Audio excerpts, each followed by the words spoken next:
When the holidays start to feel a bit repetitive, reach for a Sprite Winter Spiced Cranberry and put your twist on tradition. A bold cranberry and winter spice flavor fusion, Sprite Winter Spiced Cranberry is a refreshing way to shake things up this sipping season. And only for a limited time. Sprite. Obey your thirst. In Walmart Sue Newville, time was ticking away. Only a few nights left till the big holiday. But last-minute gifters had no need to worry. Walmart Express Delivery got their gifts in a hurry. From Nintendo to Nespresso and Lego flowers, they could check off their lists in as fast as an hour.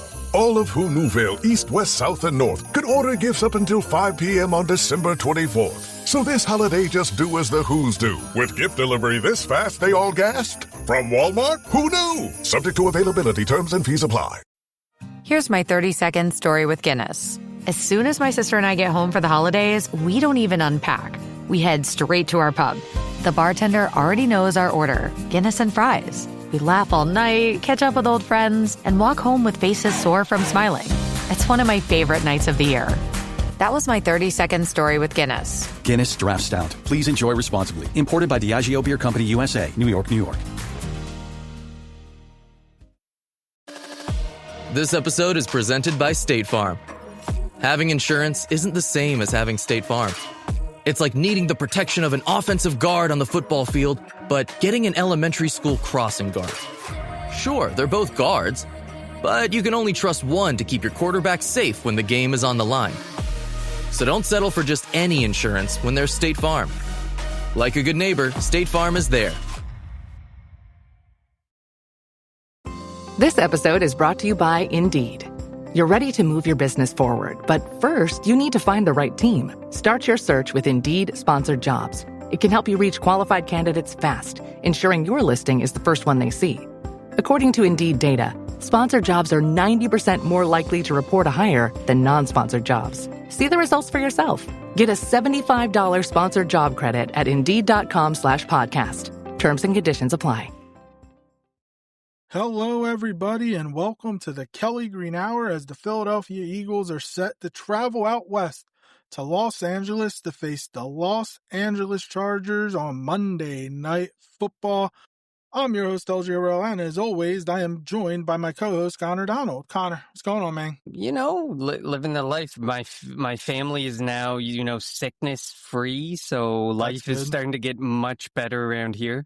And after last night, that very brief Cowboys hype train is really coming to a halt, which feels much better as well. But, I mean, in all honesty, I want to see Eagles wins. It doesn't matter that they are now at a 10% less than 10% chance of making the playoffs or winning the division. I want to see the Eagles get things right because we're heading to the playoffs. Yeah. Find a way to get some momentum. Find a way to just look decent, feel positive going into the playoffs. And the schedule, I mean, I know we have the Raiders next week, but we also have the Bills in Washington. While Washington season is pretty much done, you know that with Jaden Daniels coming back, you know that they're going to want to try to ruin the Eagles season. Before we jump into this game, as always, follow us on Twitter at Kelly Green Hour. Follow Connor on Twitter at Connor10. Follow me on Twitter at LGRL54. And follow the Eagles Pinpool Network on Twitter, YouTube, Facebook, wherever you get your podcasts at Eagles Pinpool Network. And if you're joining us live, then let us know your thoughts on the game, your prediction, players to watch, keys to the game, and if you watch Hard Knocks, let us know that. And that's where I wanted to start, Connor. Well, before we start there, as always, our Friday preview shows, we dive into the game. We give our players and keys. We'll do our unheralded player of the week for the previous week in the NFL. And then we will give our predictions, which I have mine written down, which I think I wrote it down on Monday when we did our show. So maybe, I don't know if it's changed yet. We'll see. But as you mentioned, the Dallas Cowboys losing to the Detroit Lions 44-30 yesterday. The Eagles' magic number to clinch the NFC East is 3. So any combination of Eagles wins and Dallas losses that equals 3 helps that out. If the Eagles win on Monday, it's down to 2. And if they beat the Vegas Raiders, it's down to 1. And if Dallas happens to lose their next game, I think it's at home against Minnesota. I could be wrong. I know it's a home game. But I think it is Minnesota. But, maybe J.J. McCarthy can learn how to play quarterback for a day and help us out.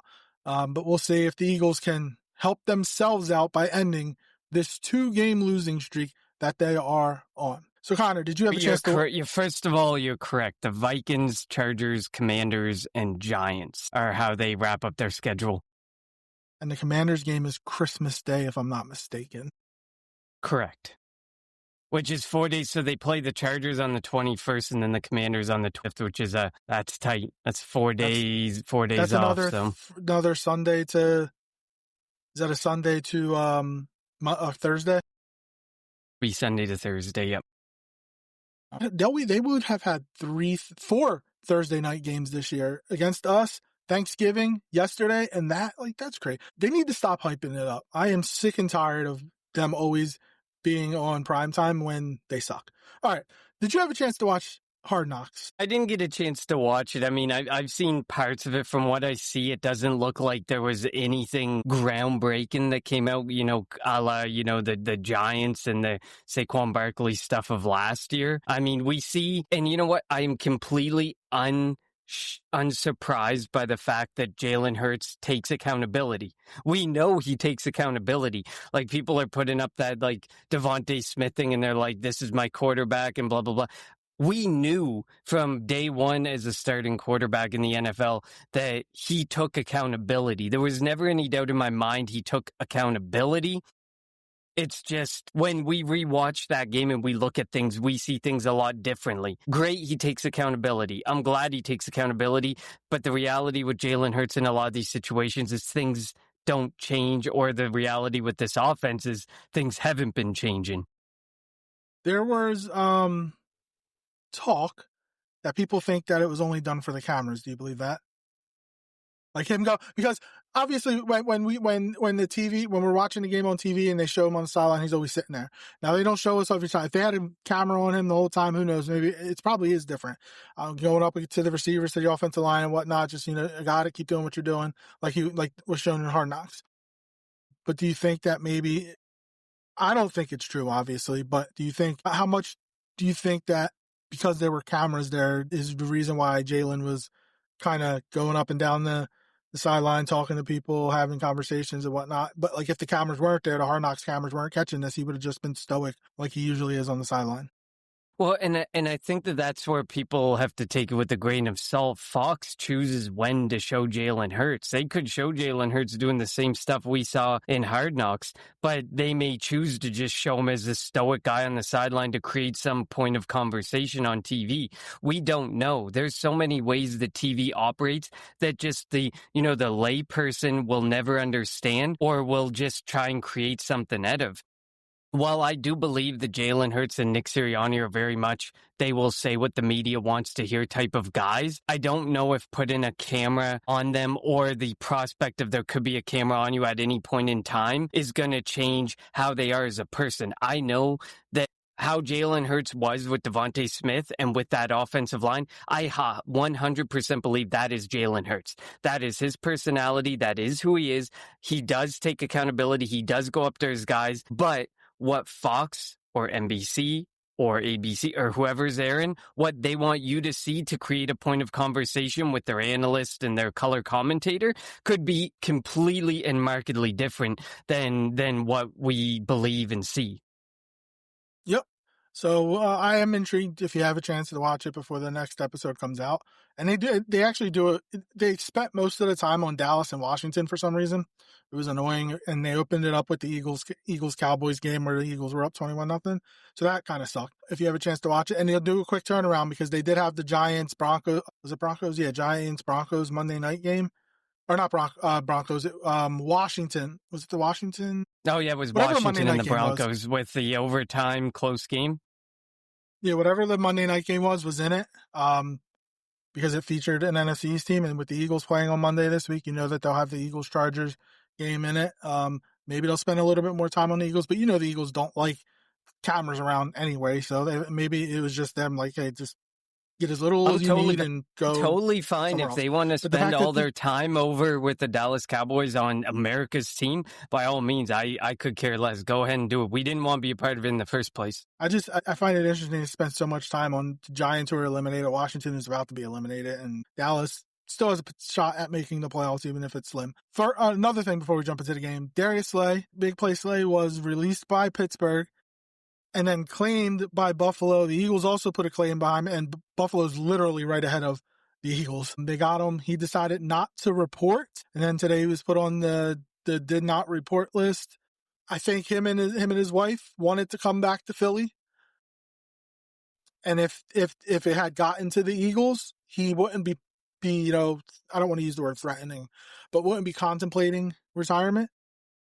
Do you think the Bills will eventually, I know the Eagles play the Bills in a couple of weeks, so that makes it also interesting, but do you think that the Bills will eventually acquiesce, release him, and then he'll end up as an Eagle? Or do you think they're just going to hold on to him, keep his rights until the end of the year? I don't know if you saw his interview there with Ocho and LaShawn McCoy or whatever, but Emmanuel Ocho, yep. Yeah. Emmanuel Ocho, there we go. I saw the interview today. I listened to it, and Darius Slay's big thing was family. He got to spend time with his two kids at sports events, and his biggest thing, and at one point in the interview, he said he didn't want to move anymore.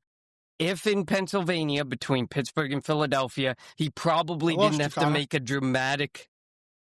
Well, I think I know where you're going with that. Oh. He did say he wanted to be there with family. He, playing with the Eagles the last couple of years, they've played deep into, January, February. So he missed. You back, Connor? You kind of went away for a second. I think so. Am I back? Yeah, you're back. Do you hear me? Okay, perfect. Jinxed, I jinxed it by saying you jinxed it before the show, by the way. I was going there, like you said, like Pittsburgh to Philadelphia, you don't really have to move. Like, they wouldn't have really had to move as much as going to Buffalo. So he did kind of point out that he didn't really want to move. And when it initially came out that he was released, me and you both said in our Eagles Pinpool group chat, like, he wants to come back to Philadelphia. It's Philadelphia or bust. I don't know. I honestly don't think the Buffalo Bills, in the situation they're presently in, will release him and allow him any opportunity to go to any other contender, knowing that the contender is going to be the Philadelphia Eagles. I just don't think they're going to do that, especially with the way that the Bills are right now. Like, they're in a tough spot, so they're not going to be like, you don't want to show up, fine, we'll release you, go where you want to go. I just don't think they're going to do that type of... I do think they eventually will release him, but I also think that, like, if you've been in the league for a certain amount of time and you got released, you shouldn't have to go through waivers. You should automatically just be a free agent and kind of pick and choose where you want to go if you want to continue playing. Like Slay has said, I'm pretty sure he has said that this is his last year. So, like, let him finish out where he wants to finish out. And he would fit, like, he obviously played here, won a Super Bowl here last year, knows the defense. I mean, and I know he struggled this year, but that could just be the type of defense that the Steelers play. And I think that he would actually fit in well again here and be the second corner. I mean, he's better than Dory Jackson, you would think. So I guess the only issue would be, like, he's definitely not getting his number 2 back, because that's Jahan Dotson. 23 is Bennett. So I don't know how that would work out. And some of the other jersey choices are ugly. But if they release, say they release Dory Jackson, then he can get number 8. But no, but yeah, so we'll see. I agree with you with that point, though. I mean, it's an interesting point to visit. It's kind of like restricted free agents, unrestricted free agents.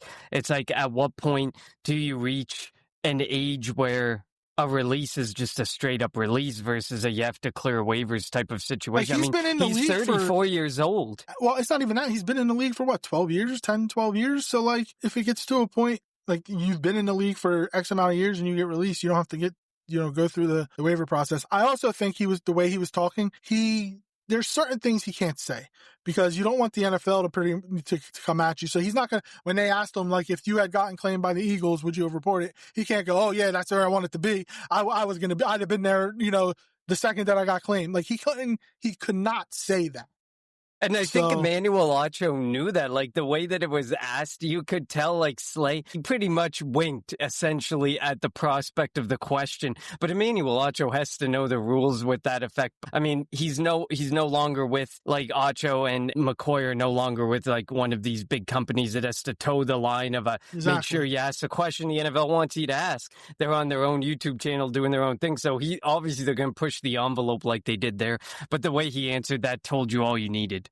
Yeah, exactly. So, I mean, we're on the opposite ends here. I do think that he will eventually get released and he'll find his way back to the Eagles. It's probably not going to be this week. It may not be next week, but he will get released. And it's not like he's going to be able to give any intel about the Bills. He's not even showing up there. Like, they're not going to give him a playbook. So I do think, like, when it happened, so I follow his wife on Twitter, and Of course.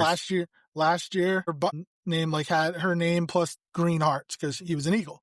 This year it had yellow hearts because he's with Pittsburgh. But when he got released, she changed it back to green. She wants to come back to Philly. He wants to come back to Philly. Like, it's obvious what's happening here, and just the Bills, because they have a lesser strength of schedule, I think strength of record, whatever. They're like literally 1 or 2 spots ahead of us because I think we have the same record. So they were 1 spot ahead, but that Jennifer Slay and Darius loved it here, and we loved them. Like, it didn't matter that he wasn't playing to the level that we expected earlier on in his career. We loved him. They did so much for the community. I mean, here I am speaking from Canada, but I saw what they did for the community in Philadelphia and everything. So, like, that, I know they wanted to come back just to say where he, at the end of no matter what, at the end of this year, I think he's retired. I mean, I think it's pretty clear that that's what he's saying. He wants to retire. One of his kids is 18, another one's in high school. He wants to go to their sports. He wants to hang out with them. He wants to spend time with them. So I totally get it. At the end of the season, he's going to retire, and he wants to stay in Pennsylvania. So the goal was to force, but not force his way to Philadelphia. That's why the mutual parting of ways happened. I also think he would have went back to Detroit because he did play in Detroit. So I don't know if it was just technically a Pennsylvania thing. He said he did call Philly a second home, though. But he also got drafted by the Lions. So if Detroit would have put a claim in, he may have also went there. All right. So we'll see. We will see what happens going forward in terms of if Slay becomes an Eagle. The Eagles are heading to Los Angeles, where it's going to be a primarily Eagles crowd because there are no such thing as Charger fans, as the Philadelphia Eagles look to end their 2-game losing streak. Justin Herbert is questionable. He's going to play. I'm almost 100% sure he's going to play. But the thing about that, they probably won't be able to go under center, and they'll be in pistol and shotgun a lot. It'll be interesting to see how they go about that, handing the ball off and whatnot. Another thing is when Harbaugh was at Michigan, he has no quarrels about just running the football. And after what the Bears did to the Eagles on Black Friday, do not be surprised if the Chargers come out running the ball. They rushed for over 180 or 190 yards last week in their victory over the where's that? It was 190 yards against the Raiders. Thank you, the Raiders, and the Raiders suck. And we know that I say that, and if we end up losing to them next week, I'll be pissed. Kamani Vidal is their starter. They have Jarrett Patterson, Omarion Hampton, and Hassan Haskins. I think started to practice. It wouldn't shock me if Hampton came off the IR this week. They have good receivers, Ladd McConkey, Quentin Johnson, Keenan Allen. I think where they're hurting is the strength was their offensive tackles with Joe Alt and Slater. Well, both of them are hurt out for the year. So if the Eagles are going to finally get pressure on the quarterback, could hopefully be their chance. But you have to anticipate, especially with Jalen Carter out, that's going to be a big, big loss for the Eagles, that the Chargers are going to come out running the football at you to see if you can stop it after what happened against the Bears. What are your initial thoughts? Well, I agree with you 100%. They're definitely going to run at you. They don't want to. So Justin Herbert is the second most pressured quarterback in the NFL. He is the fourth most sacked quarterback in the NFL. He just got surgery on not his own shoulder, but still, obviously, that's going to play a mental factor into Justin Herbert's game. He doesn't want to take these shots and be in this, this agonizing pain for the rest of the year, heading in towards the playoffs, because this is a team that obviously has playoff aspirations equal to the Philadelphia Eagles. So they're definitely going to run the football, especially after watching the Philadelphia Eagles get absolutely trounced for 281 rushing yards by the Chicago Bears. And I mean, when you look at it throughout, like we were 125 rushing yards against the Cowboys. The Lions weren't able to do a whole lot, but we have had games where we've given up a lot. The Giants had 170, the Rams had 160 on us. We've had a handful of over 100-yard rushing games. But I mean, that was a huge thing. And if you have Omarion Hampton coming back into the picture, I feel like that's that's really going to give you even more confidence. I mean, Kamani Vidal went for I think it was 124 rushing yards last week. Like there's a chance that they don't give the full workload back to Hampton right away, and they go with Kamani Vidal. And when you look at Kamani, the two of them from a Russian perspective and yards per carry perspective. Sorry, I'm just trying to find the stats on them there. They're both rushing for over. Kamani Vidal's at 4.5 yards per attempt, and Amari Hampton's averaging 4.8 yards per attempt. We know that Jim Harbaugh loves to run the football. It goes back to obviously doesn't matter about J.J. McCarthy, but J.J. McCarthy threw for such a small number. He wasn't even forced to throw the football that much in the year that he ended up winning the championship and ended up getting drafted. And that's one of the things that a lot of analysts are looking back at now is should we have seen this coming with J.J. McCarthy because of how much Jim Harbaugh leaned on a Russian attack in a Russian game? We knew when he came into the LA Chargers, drafting Amari Hampton as high as they drafted him, they were going to go, and then they brought in Najee Harris. Najee Harris obviously got hurt, hasn't been able to really play to the same degree, but we knew that he was going to be a primarily running offense. So they're definitely going to run the ball. They're definitely going to try and take some pressure off of Herbert and kind of give him, a post week, try and give him a little bit of time to get that shoulder better so that, he can take some hits, he can take some shots. But no matter what, I mean, once he drops back into some sort of passing scenario, he is the second most pressured and fourth most sacked quarterback in the NFL. So this has to be a get-right game for the Eagles, who over the last 2 weeks, the Russian attack really hasn't gotten home. I mean, obviously this past week, we didn't get much of a chance to get home because Caleb Williams barely had to throw the football. But then the week prior to that, we didn't really create much pressure on Dak Prescott.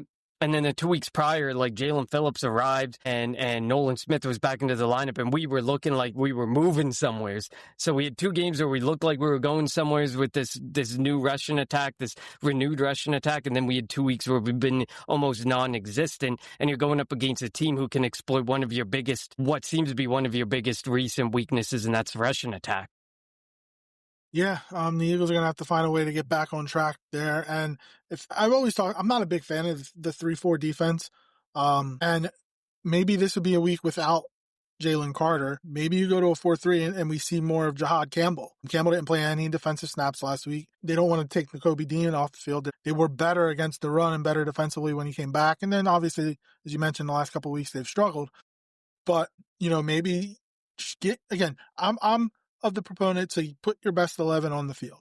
And if Jahad Campbell is part of it, you have to find a way to put him on the field. And I know Fangio likes to play the 3-4, sometimes go to a 5-down line, a set 5-down lineman, but, maybe go to a 4-3, especially when the receivers for the Chargers are good. Ladd McConkey's good, so that Ladd McConkey versus Cooper DeJean matchup will be nice. Quinyon will probably be on Quentin Johnson, and it'd be my guess. I know Keenan Allen is back there, and he obviously could potentially be a Hall of Famer. He is at an advanced age, but he's still having a pretty decent year. So Dory Jackson, and we don't know what's going to happen at safety. It's probably going to be Marcus Epps would be my guess, because Sidney Brown sucks and should not be on the field at safety starting. He's terrible. It would be our hope, and not just our guess, our hope. Better be. And I'm still of the ilk that, Justice Simmons is sitting out there. Maybe he's just doesn't want to play. And I think he does, obviously. And the fact that Fangio knows him, you would assume or would hope that he would try to get him out there on the field, or try to, call him up, see where he's at, in his training, and see if he's ready to play. And he'd probably say, yeah, but who knows what's going on there. But Sidney Brown cannot see the field at safety. So I do believe that it is going to be Marcus Epps. He's been practicing fully. So we'll see what happens on the defensive side of the football and what they decide to do. I do think they need to get Jahad Campbell on the field a little bit more. Moro Jomo is going to be playing a lot more snaps. Ty Robinson's going to be playing snaps. He hasn't been active a lot this year, but he's going to have to play with Carter out with his shoulder procedures. And Jalen Phillips and Nolan Smith and Jalix Hunt, they all have to win their matchups. You're going up against backup tackles. We have to get to Herbert. Herbert will get rid of the ball quickly, that's for sure. But find a way to get to Herbert and, and try to create some turnovers. He's got a bad hand. He's not going to want to put the ball into his left hand. maybe swipe at it. Who knows? We'll see what happens, but the Eagles are going to have to find a way to get pressure on this offense and stop the run. That's key number 1, 2, and 3. I'll give a beat a minute. I don't know if something happened with the Bills today. I didn't see anything, but please elaborate why they've become number 1 on your Hey Watch. Is it just because they won't release? It's the Slay thing. They put them on the retired. They did not report list. That's why. I mean, I get it, but to the same degree, obviously, you don't want to open up, the ability for this guy to go to a potential contender. I mean, I get it. The NFL is, the Bills are backed into a corner. Sean McDermott's constantly the conversation of like, is he going to make it through this year? Should he continue to be the coach of the Bills and stuff? So obviously they're going to do things that get into the playoffs and see what they can do in the playoffs. And they're not going to make any other team possibly better in any other way if they can avoid it. Especially I feel like the Eagles, if you think about it, the Eagles would probably be of the same ilk if there was a Bills guy released, or if they had a similar opportunity and they were right in front of the Bills and they knew that this guy wanted to go back to the Bills. There's a good chance that the Eagles would probably do it too. I mean, talk to LA Rams fans. The Eagles think we're a classless organization because of what we did with Willie Lampkin, who ended up on the IR for the rest of the year anyways. So all teams are going to do something in a certain way for a specific reason. But that was just a quick off note, just to understand that. I agree with you. I think one of the biggest things, I was looking at the Dennis Selman's advanced stats. If you guys don't follow him, great. He puts out an amazing advanced stats. I think it's almost every Friday as long as we play on Sunday or Monday. And the Chargers rank number 12 in 3-and-out percentage, while the Eagles defense ranks 31st in 3-and-out percentage. We have struggled mightily. It is not just our offense that struggles to continue drives on the field. Our defense struggles to get off the field. And obviously, we didn't just drop to 31st because we sucked last week. We have struggled in this category for a while and throughout most of the season. So it's going to be mightily important for the Eagles to make stops, make those big third down stops. Don't allow these third and short situations. Like last week, you just allowed such simple situations for the Bears to just take advantage of and just be like, we can hand this off. All we need is 3 yards, 2 yards, 1 yard. It just was so simple. You didn't have to put the ball in Caleb's hands. You could put it right into Monangai or Swift's hands and they were going to get the job done. And you knew they were going to get the job done. And obviously, like I alluded to, this isn't just this week. This is an issue that has persisted. We're not 31st for 1 week. We're 31st because we've been this way throughout much of this season, and we've had zero capabilities of, as much as we blame the offense for their 3-and-out situations, we'll get into that later in the time of possession situation, but the defense is not able to get off the field in opportune times when they should be getting off the field as well. And fundamentals, tackles, just make the tackles. Last week was like, I remember in the review episode, PFF, who we at times loathe, gave 13 missed tackles. I would argue was double that. I think it was definitely more than that. And we could argue, obviously, 13 missed tackles, but there was probably double that, and they didn't line it up right. Sidney Brown came out of a cannon and missed the guy by a few yards.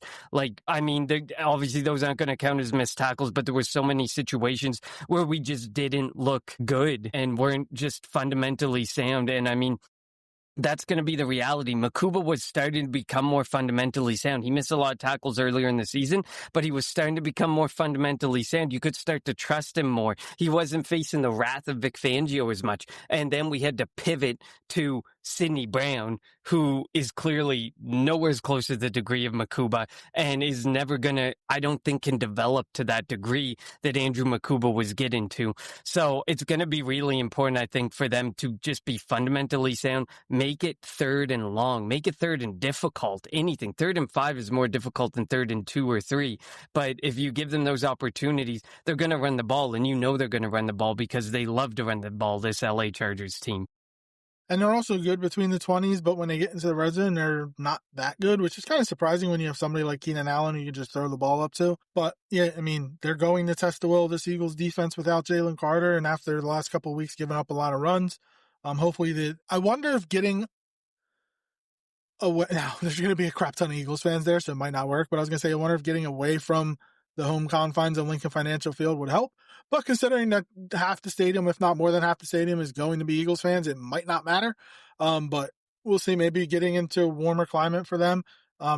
Wind won't be a factor. Maybe that could help on the offensive side of the ball. But just might be. You're not going to be. It won't be as easy to get all tight, because you're not going to be like standing out in the cold. It's going to be warm climate and whatnot. So we'll see. But it's going to be the only game in town on Monday. Everybody's going to be watching. And this is your chance to knock another game off of clinching the NFC East. Let's jump over to the offensive side of the ball for the Eagles.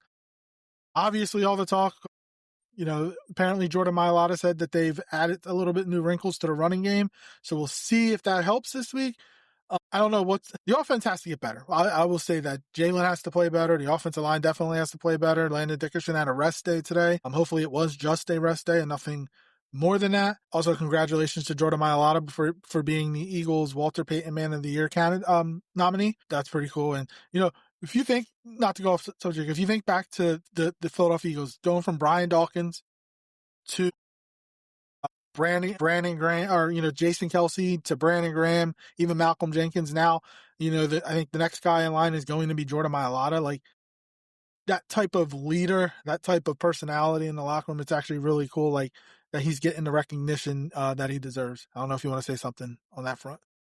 No, I agree with you. We know that we've over the past couple of off seasons lost a whole lot of leaders, and we need some people to step up. And Jordan Mailata, he may not be playing great, but you can tell in the locker room his presence is felt, his presence is known, and people absolutely respect him. And he's doing so much for this community. And this guy came from, like, when we think about it, this guy came from the international development program as a rugby player, never played a snap of football in his life, and got to this point that he is, and got so ingrained in the community. And he's got a great singing voice.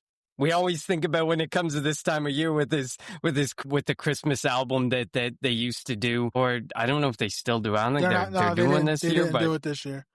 They used to do it, and he had a great voice. Yeah. So going back to the Eagles offense, they need to figure it out on running the ball, getting on sync, because you saw there was one scene in Hard Knocks where after Jalen missed Devontae on the slant, Devontae went up to Jalen and said, all right, what did you see? They talked it out. And he goes, when I pointed to you, I thought you were going to sit. And and Devontae goes, well, we talked about it. I was going to do just miscommunication there. And you like to see that communication between teammates. So hopefully they have those kinks worked out, which is a surprise because those two have played together for a long time, even going back to their Bama days.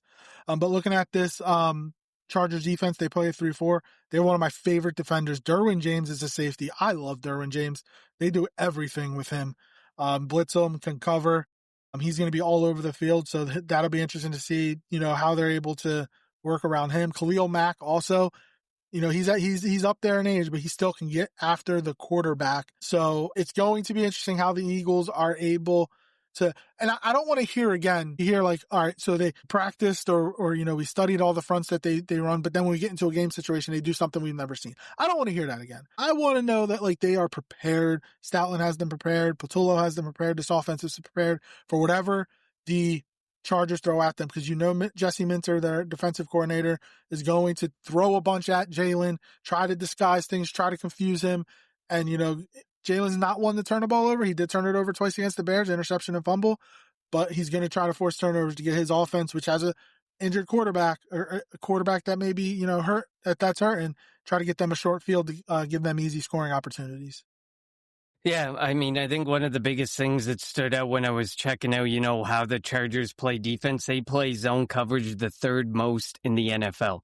Jesse Minter is going to have a field day with Jalen Hurts, because Jalen Hurts struggles against zone coverage. We've seen that. This has been his entire career in the NFL where he struggled with it. 82% of the time, they play zone coverage, and they rank dead last in man coverage. They don't play man coverage. They play zone coverage. That's all they do. That's just how their 3-4 defense looks.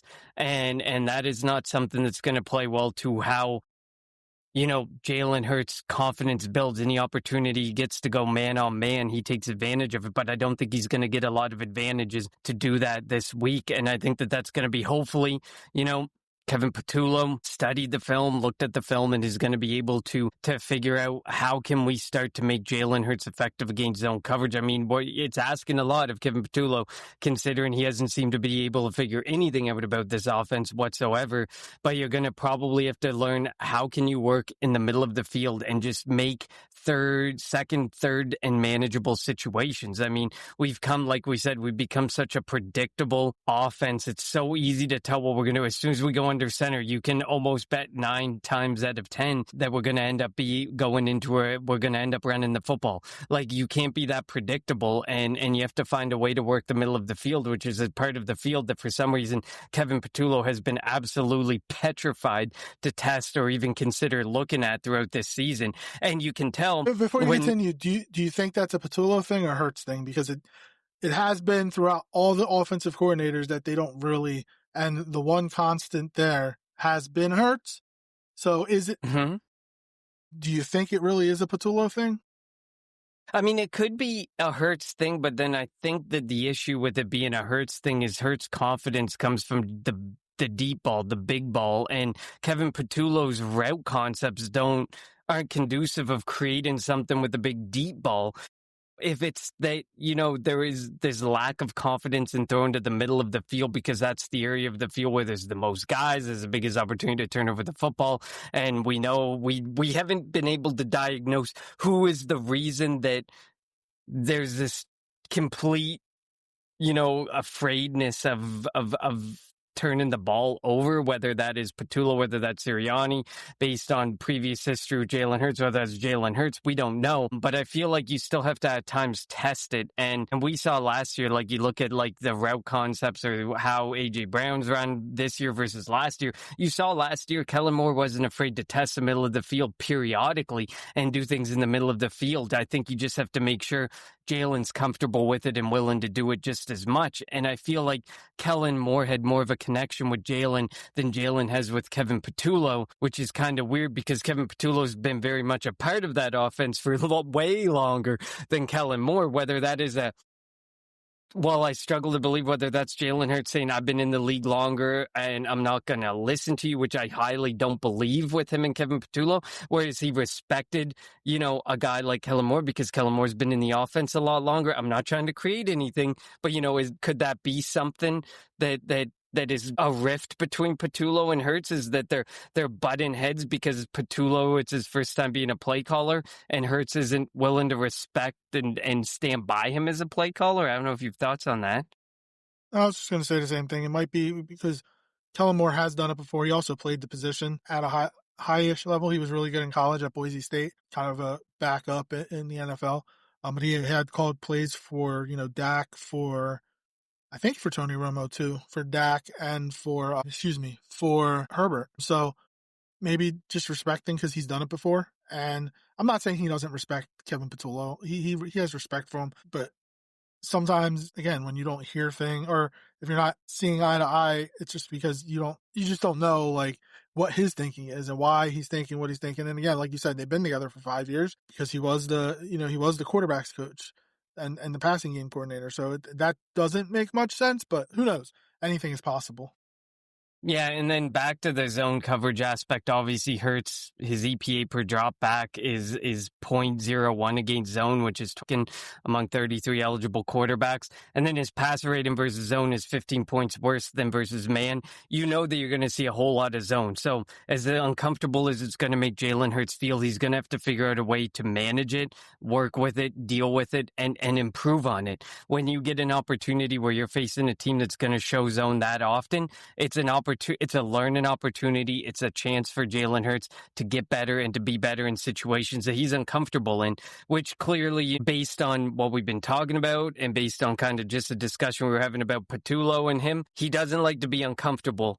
And I think that he needs to learn to be uncomfortable and excel when forced into some uncomfortable situations. And then another stat that stood out to me, his offensive weapons ranked dead last in yards after the catch per completion.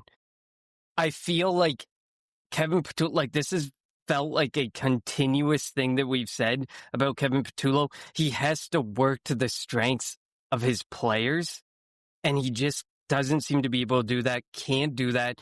And we need to get to a point where we're much better, because I think that Jalen Hurts needs to be able to trust his guys to create after the play too.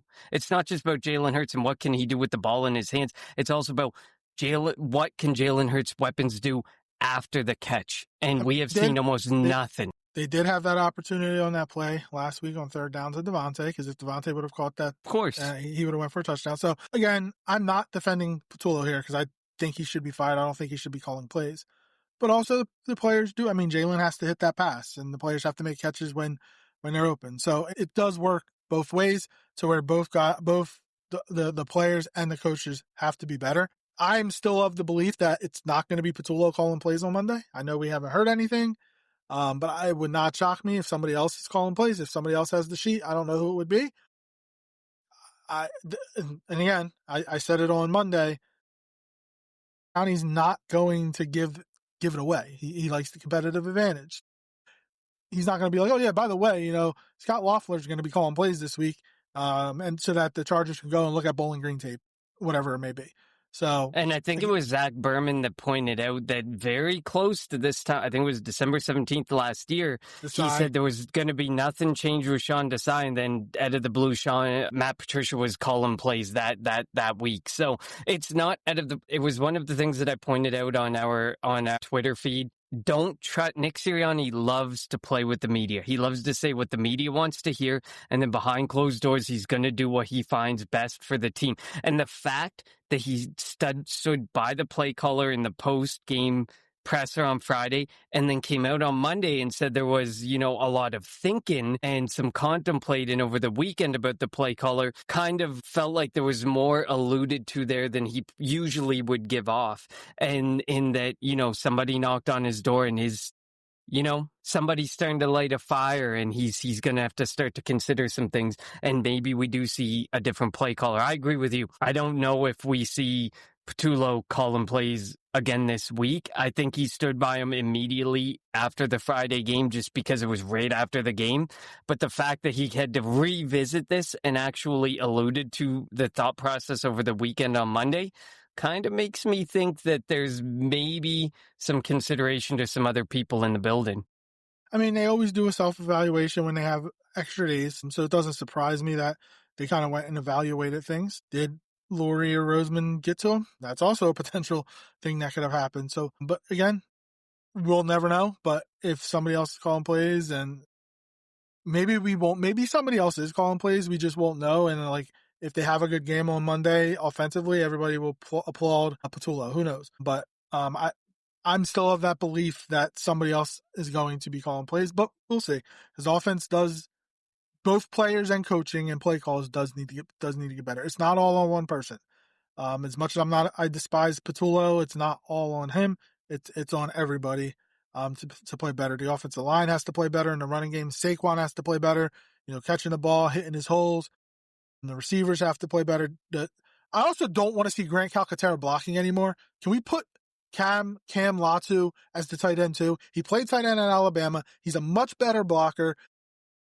And I know Goddard's also not as good of a blocker as he used to be, but still, put Latu at tight end too. Grant Calcaterra and Kylan Granson cannot do it. I am annoyed every time they go out there and they're getting beat play after play whenever the Eagles tried to run behind them. Also, why do they keep running to the right? That makes zero sense to me. They keep behind Johnson and Steen when obviously Mailata and Dickerson, who admittedly aren't playing as good as they were last year, because nobody else is except maybe Devontae Smith, but on the offensive line, nobody is. Why don't they run that way? They run to the right a lot, and that annoys the hell out of me. Yeah, I agree. There's so many weird niches to this offense that maybe we're never going to figure out, because the way that Kevin Patullo talks to the media it feels like he's just speaking in rhymes, and just you're just trying to understand, do you know what you're doing, or do you really just straight up not know what you're doing, or don't know what's going on out there on the football field? But I agree. I mean, I feel like we brought up Cam Latu's name for every week since the bye week. Every time he's on the field, something good happens. Does it mean that there's constantly going to be something good happen when he's on the field? No. But I mean, when you consider over the last 4 weeks, he's been on the field 6 times and something's good has happened, or something for major positive yardage has happened 4 out of the 6 times he's on the field, I'm willing to test that out versus Grant Calcaterra. We've seen Kylan Granson push Granson aside. Like, the fact that he's even out there to block in any respect is laughable. Grant Calcaterra, we've given him opportunity for 2 years, 3 years now. Like, it's time to move on from that. He's a pass catcher. Fine. If you want to keep him as a third tight end, literally only in passing situations where you're not leaving him one-on-one with a defensive end or a blitzing linebacker or something, by all means, go ahead. But the fact that you put him one-on-one with some of these guys makes zero sense. And like I said, I think it's 2 weeks now that I've said with Cam Latu, he can catch the ball if he has to catch the ball. It's not like he's an inept catcher. Same as Jack Stoll. Jack Stoll it reminds me so much of Cam Latu. If you need to call his number, he's going to catch a ball. But one thing you can trust is he is going to make the blocks when he needs to make the blocks. So I think that that's more important. And he's been such an asset on special teams. It just doesn't make sense not to do that. But let's get to some of these Adams exploits as Latu at tight end. Absolute 100 for sure. And then he says, wow, Eagles may win the NFC East. We may see a repeat NFC East winner for the first time in 21 years. Magic numbers 3. The odds are good. The odds are good. 3. And then we got Brett Eclipse. I'm done scapegoating Patullo. Yes, he stinks and they need to make a change, but my attention is towards Sirianni now. This is the second time under his tenure they're facing a collapse like this. It's also Nick who is most likely responsible for hiring Patullo and continuing to push him out as a play caller to begin with. Your thoughts? I mean, yeah. So it's crazy because I think Vic Fangio was a Roseman and Laurie hire. Let's be honest. And obviously, Kellen Moore was a Laurie and Roseman hire. They were good. Sure, for sure. Brian Johnson was a Jalen Hurts / Nick Sirianni hire. That wasn't good. And Patullo is obviously a Nick Sirianni hire, and it hasn't gone well. We just talk about it's Nick Sirianni's offense, but we've also heard that Jalen say, like, the offense is going to look how I want it to look. So I'm not defending Sirianni or Patullo, and I'm not trying to talk down on or talk bad about Jalen, but, like, can we have it both ways? Like, Jalen has always said each game's going to look different. As long as we come away to win, I don't care how it looks. It's going to look different, and it's going to look the way I want it to look because he's the quarterback. But then everybody wants to blame Sirianni and Patullo. Which one is it? That's my thing. Yeah, and I agree with you. I think, like, in this degree, if you really have a whole lot of faith in your quarterback, you have to trust to put some degree of faith in him in your play call. And obviously, like we've talked about in past weeks, we haven't gotten into it in this episode, but obviously we get to it in almost every episode. When the play call comes in with such short notice and they get to the line and Jalen Hurts isn't able to see what's there, that's a coaching issue. It's 100% a coaching issue, but you need to give Jalen Hurts the chance because there has to be some degree of confidence that Jalen Hurts can also see what's happening on the field and make a decision and make a play call. And if he has to pivot away from what the offensive coordinator said and audible, like, I believe you have to 100% give him the opportunity. It makes no sense not to, but there's no opportunity to do that when they get to the line of scrimmage with 7 seconds to go and he's just got to look very quickly and all they're doing is calling out blitzes and that's it. Like, he doesn't get a chance to say, what am I seeing and what can I do to ensure that something positive is coming out of this play? And I mean, to me, that 100% a coaching thing, but also, like, you have to have confidence in your quarterback. You know that the Ravens, the Chargers, some of these other teams absolutely have confidence in their quarterback to get to the line of scrimmage with 15 seconds left, has a couple play calls in mind, looks at what's in front of him, makes a decision, snaps the ball, and goes based on his decision or the coach's decision. It doesn't have to be this big ego thing or one or the other. I think that we ultimately have to we have to give the opportunity to Jalen Hurts to make a decision. And he absolutely cannot make a decision based on how the call is getting into him. Oh, Hilton stay, your beds are soft and cozy.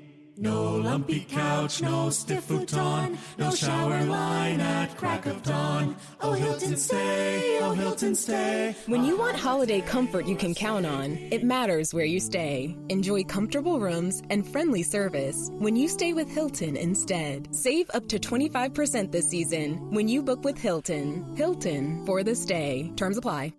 Abercrombie Kids is bringing the cheer all holiday season and the gifts too. No matter how long their wish list is, there's always room for just one more. Whether it's a new winter coat, an extra pair of jeans, or cozy matching sweat sets, get gifting with looks they've been waiting for all year. Shop Abercrombie Kids in the app, online, and in stores.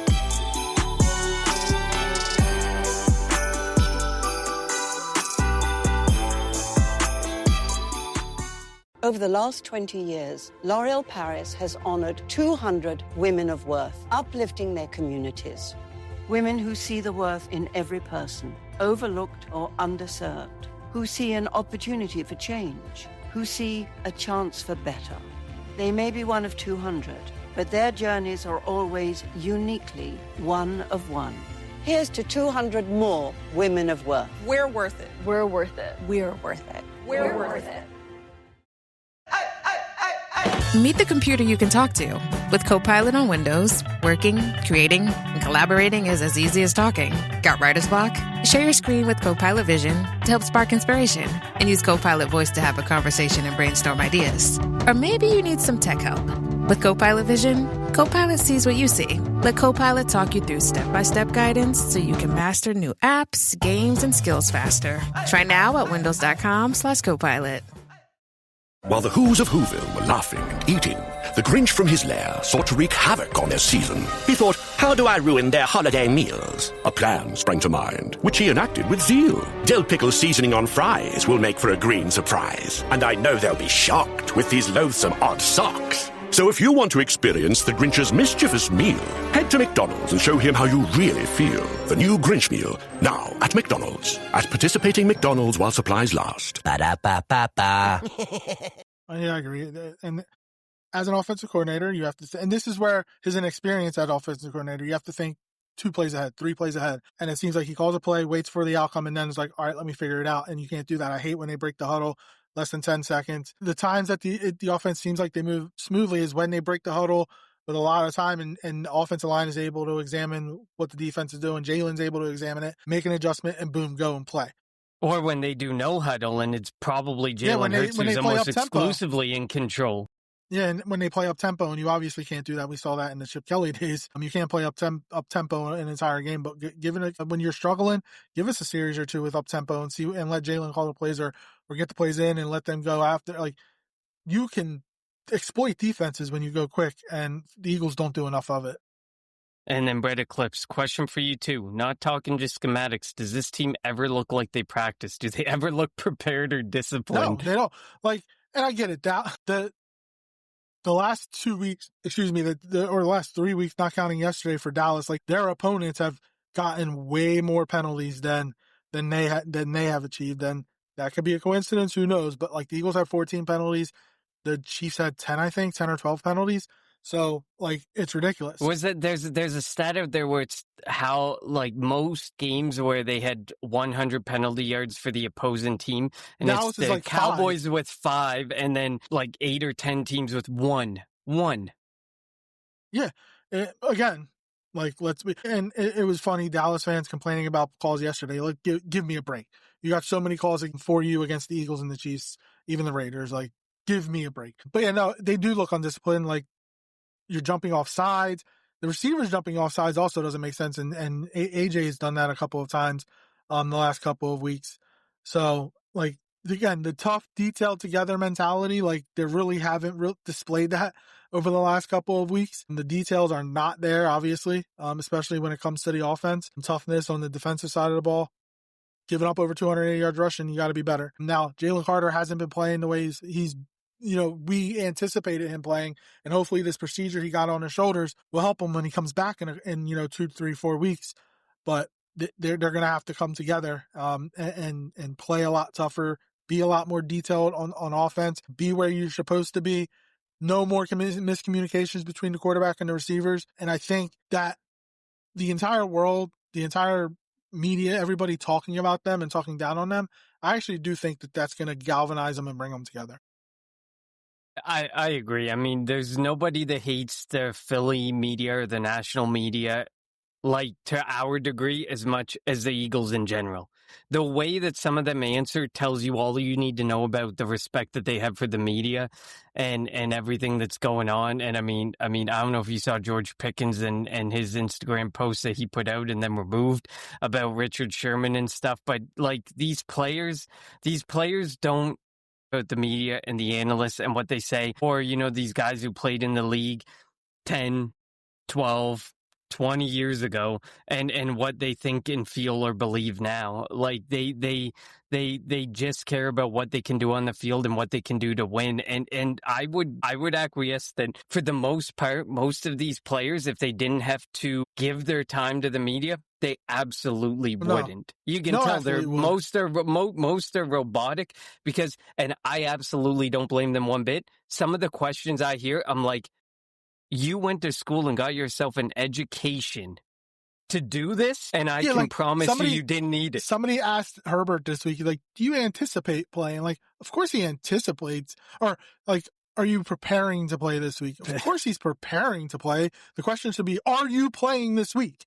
Like, some of the questions that do get asked by the media are, you know, they aren't the brightest bulbs in the box. Like, I get it. They're trying to be on the good side of the athletes and kind of want to be given preferential treatment or whatnot, but sometimes you have to ask the hard questions. All right. I totally feel like some of them ask the way they ask just because they want respected by the organization and to get, you know, some people who are going to give them some insight to deals so that they can be, you know, the insider or be able to start providing valuable details to who they're working with. But I mean, whatever. We already know me and you both hate the media in Philadelphia here. So let's move on.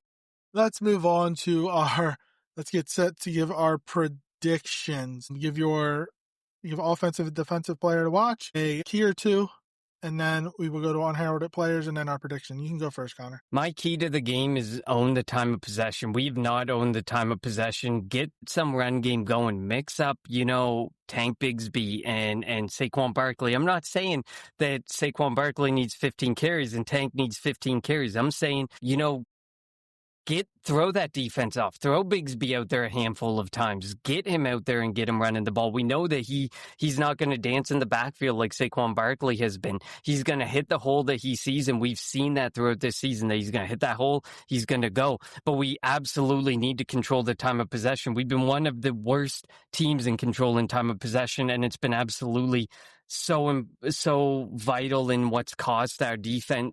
In my opinion, it is what has caused our defense to struggle so much. If you're out there 30 minutes of the game and the offense is out there for 19, like, you know, Friday against the Chicago Bears, that you can't expect the defense to hold up and bend and not break. Eventually they're going to break, especially when they're on the field for as much time as they are. So, I mean, getting back to some sort of basics to establish some sort of run game, I think is absolutely vital, and controlling that time of possession game, getting into second and third and short situations where you can actually do something. And this may be a hot take, but I would be 100% happy to start moving away from the tush push. Things are not going well with this offense, and it seems like it's becoming way more predictable in how they can stop the tush push. I'm totally fine with some sort of QB sneak, some sort of trick play, something that is different than what we know is the predictable 2 yards or less scenario that we've been seeing, because it hasn't worked over the last, I mean, what is it, 4 or 5 weeks now that the tush push really hasn't been working? So I think that that's going to be important, which obviously leads to my player of the game being Saquon Barkley. Saquon Barkley's got to get it right. Don't dance in the backfield. Hit the holes. Just make the plays. Tank Bigsby is so effective because he's just hitting the hole that's there. Sometimes, like, I've watched some film watchers who are talking about it, and it's like, here's the hole, and they hit it. And then they show the film, and it's Saquon Barkley dancing in the backfield and not willing to hit the hole, just looking for a big play. At this point, we don't need the 30, the 40-yard play. We just need some plays. We need some positive gains on this offense and some sort of substance to gain for them. I mean, I feel bad. I hate saying the fundamentals, but it is the fundamental. After last week, it's just making those plays, keeping the play in front of you and making the tackle that's in front of you. Do not make this more complicated than it has to be. Don't stand there. Wait for some help. You don't have to be the one that makes the tackle. Just be the one that makes it harder for them to get by you and the fundamentals that way. And I think it's for me, the player to watch. I'm going to go with Jalen Phillips. Jalen Phillips was huge over the 2 weeks prior to the last 2 weeks, and he's kind of been non-existent. And I feel like, with this idea that Justin Herbert is the second most pressured quarterback in the league, he's the fourth most sacked quarterback in the league, I feel like that it is definitely time that this is a get-right game for this pass rush that has been non-existent for the last 2 weeks. They have to get home.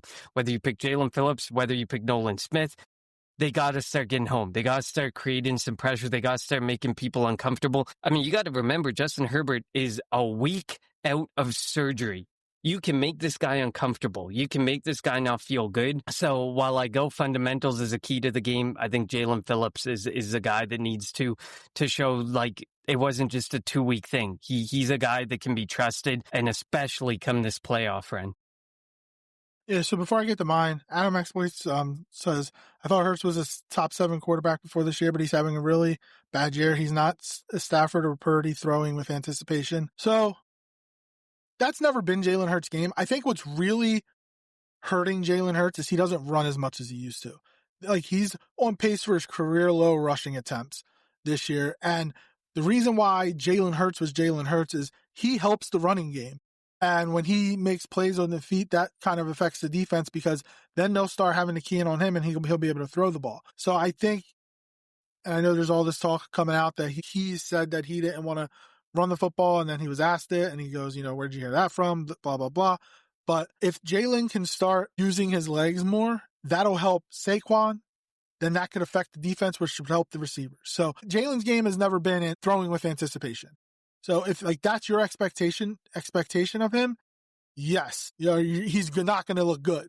But your expectation should be like he should be able, like he should have hit Devontae.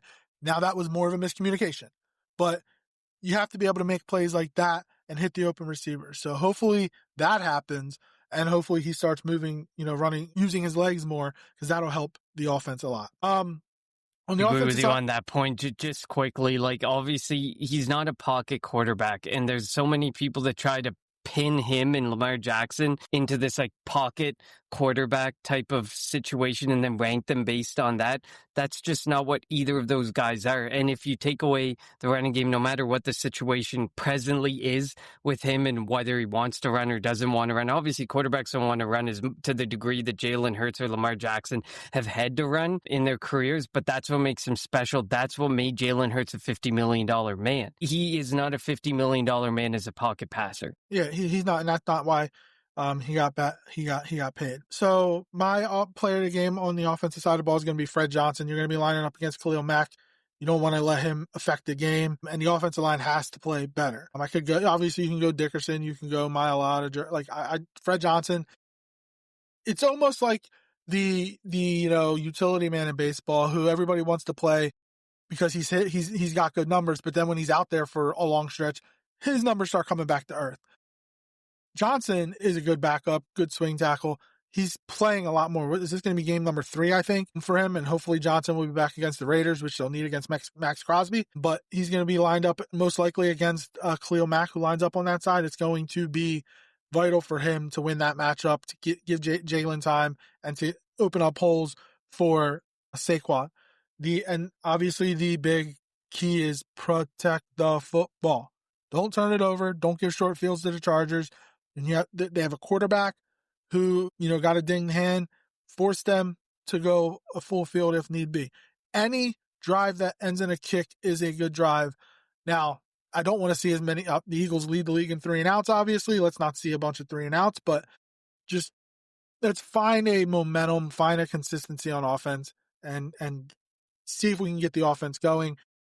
On the defensive side of the ball, I'm going to go to Kobe Dean because we know what the Chargers are going to want to do. They're going to want to run the ball. Over 190 yards last week. The Eagles gave up over 280 to the Bears, so you know that that's what Harbaugh is going to want to do.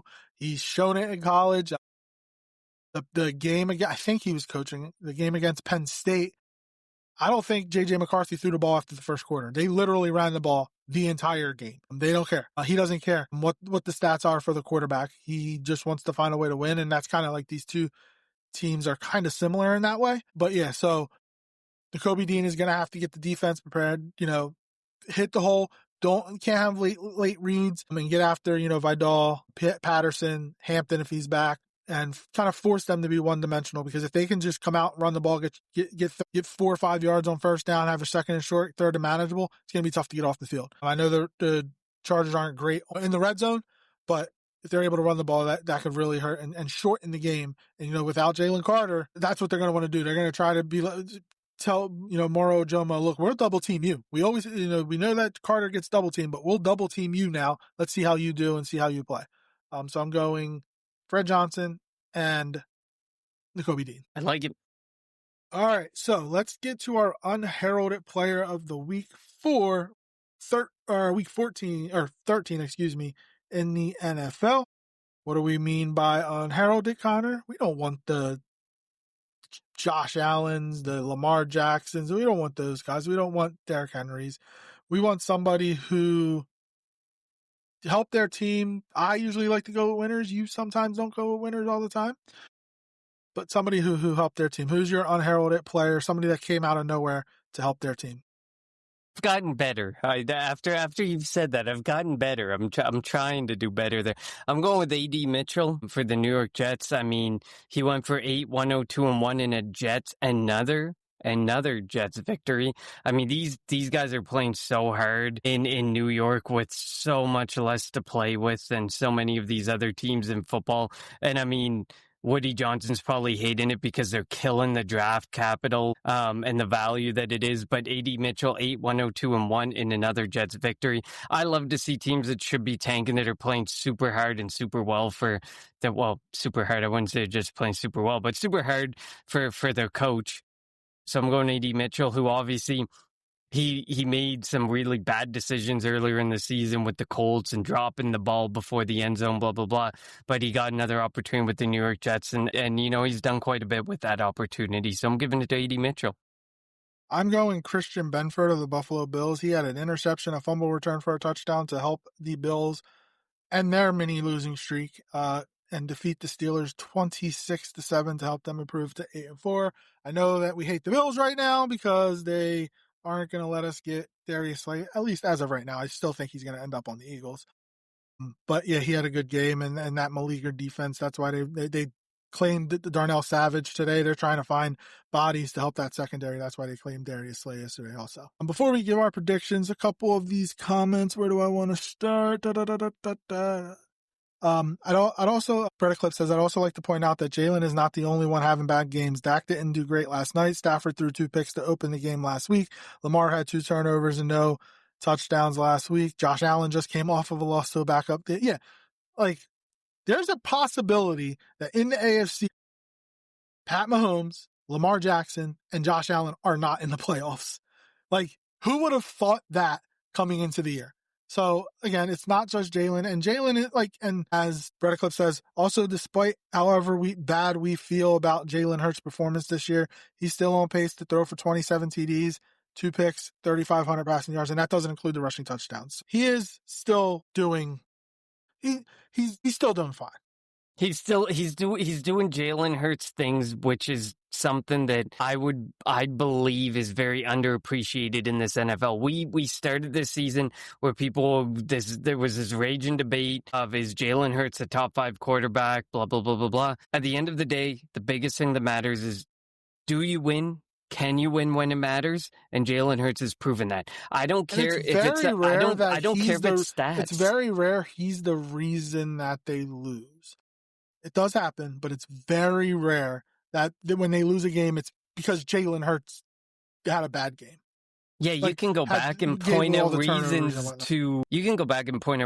to why he may have been a reason that they lost, but you can never say Jalen Hurts was, you're never going to say someone's 100% of the reason, but you're never going to say Jalen Hurts was the majority of the reason that they lost in a situation. Obviously, you look back at the Bears game, there's a lot of plays that he may have missed, but there's a lot more outside of Jalen Hurts that just wasn't working and just didn't work properly. But I agree with you. I'm not one to worry about rankings and where, because no matter what, at the end of the day, rankings are going to be strictly based on what someone puts up statistically, not what they do as far as wins go. It goes back to the Eli Manning debate, and should he be a Hall of Famer or should he not with 2 Super Bowls, blah, blah, blah. Same situation. Do you care about winning and winning when it matters, or do you care about the statistics of the quarterbacks that are in front of you? Because you can sit there and be like, Joe Burrow's an amazing quarterback or Josh Allen's an amazing quarterback, but the reality is they haven't won Super Bowls and they can't win when it matters. Burrow has at least been to a Super Bowl. And Eli Manning, I think his record is like literally 500. He has the same amount of wins as he has losses. All right, prediction time, Connor. Who you got?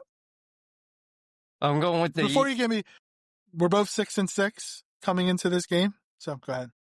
We used to be able to put faith in me being wrong and you being right, but I guess we can't do that anymore. I'm going with the Eagles, 24-21. I don't think this is going to be like a crazy high-scoring game. I think this is going to be a battle of who's going to dominate, time of possession and who can spark a random big play here and there. And I'm going with the Eagles. I'm going to trust that they're going to go. I mean, they've gone, 4 wins, 2 losses, 4 wins, 2 losses. I trust that, with the loss for the Cowboys, that they're going to take that as a bit of something to drive them to just drop that magic number lower than what it currently is. I'm going 24-21 Eagles. I'm playing a game here.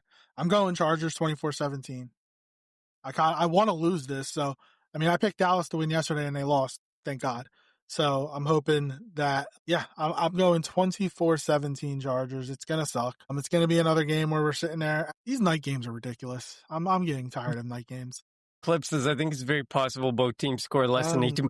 I very much feel like this could be one of those games where everyone's moaning and groaning because it's the ugliest game they ever see, but it's because it's probably a very defensive battle and it's not predicated on what people like to see in today's NFL, but there's a world where I can see it being like, 17-14 or some ugly score like that. But that's solely based on what we see from both of these offenses and these defenses. Adam's X-Point says 24 for the Eagles, a pick 6 counter. That's funny. Yeah, I got 24-17 Chargers. You have 24-21 Eagles. Obviously, I want the Eagles to win. I'm trying to play a little game here. We'll see if it works. All right. The Eagles, our magic number is 3 to win the NFC East, to become the first back-to-back champions in the NFC East in over 20 years, since the 2001 through 2004 Eagles. Thank you all for tuning into this week's edition of the Kelly Green Hour. As always, follow us on Twitter at Kelly Green Hour. Follow Connor on Twitter at Connor10. Follow me on Twitter at LJRaw54. And follow the Eagles Pinpool Network on Twitter, YouTube, Facebook, and wherever you get your podcasts at Eagles Pinpool Network. Eagles, Chargers, Monday Night Football. The only game in town. It's also, they're doing a Monster Inc. thing too. If you have kids and you want them to kind of get into the football, that might be interesting to watch on ESPN. I think it's on ESPN too, maybe. Could be wrong. But yes, we will be back on Tuesday with a review. Hopefully it's a Victory Green Hour, but who the hell knows? Can't predict anymore these days. For Connor, I'm LJ. Thank you all for tuning in to the Kelly Green Hour. Fly, Eagles, fly.